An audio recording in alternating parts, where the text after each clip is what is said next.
All right, let's bring in our guest to chat about this again. We have Jeffrey and Oscar. Jeffrey, let's start with you. We just heard the prosecutor say that these antics by Nikolas Cruz would be crimes in adult life. That seems like a pretty good point to me. What did you think of that moment?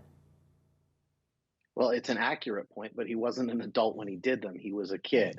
And we don't prosecute below a certain age in this country for a reason because minds are developing and people don't understand that a kid doesn't understand right from wrong in the same way an adult does and isn't criminally culpable or responsible in the same way that an adult is.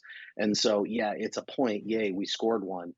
It's his third or fourth grade teacher. Why are you beating her up? I think that prosecutors can get so blind to their ambition for the death penalty in cases like this that they sometimes don't see the humanity of what they're doing. He's brutally cross examining an elementary school teacher. Good for you, Mr. Prosecutor. Yeah, very good point, Jeffrey. So that was Fanae Browd, Linda Cruz's friend. She said that Cruz was aggressive and intimidated people, which seems a little different than some of the testimony that we heard that Nikolas Cruz was a loner and he struggled to make friends. Browd babysat Cruz. Jeffrey, does it seem like he was maybe more intimidating to those who had authority over him? It's hard to know exactly what effect he could have had on different people. What I would say is that people who knew him in different lights seem to have known a different person, which goes towards the mental health issues that his defense is saying that he has. And, maybe this is my defense showing, but I'm sympathetic to this stuff. I'll put my bias right out there.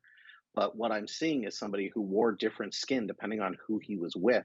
And that is not necessarily manipulative, and that is not necessarily something that is bad, but it is something that shows a different type of mental health defect that can come from a variety of different things that can affect you as you grow and as your mind grows.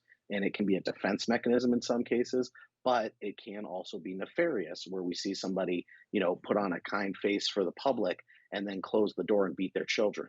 And so it's a double edged sword. It can go both ways.